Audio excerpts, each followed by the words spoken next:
Hello guys, in today's video I'm going to show you how to fix Rainbow Six Siege server connection error. First method would be to try to turn off crossplay and turn it back again when the game launches.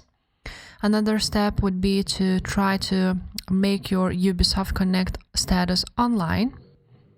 And also, if you're using VPN, try to turn it off and see if the problem was fixed. Now, if none of that worked, you want to open up your command prompt, run it as administrator, click yes.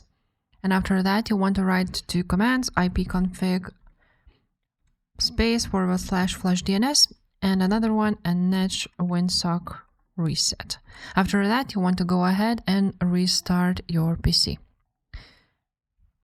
Another step would be to view network connections. Open it, choose your internet connection. You can double click on it and then go to properties. On properties, you want to choose IPv4, double click on it and enter the following DNS server addresses: 8888, 8844. Click OK and OK.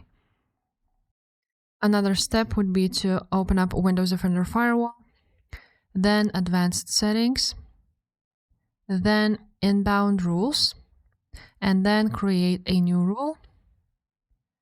From here, you're going to choose port, click next, then you're going to enter the specific key. So it would be this one, 49152-65535. I'm going to leave it in the description.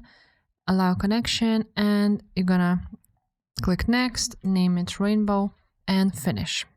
And the last step would be to do a network reset.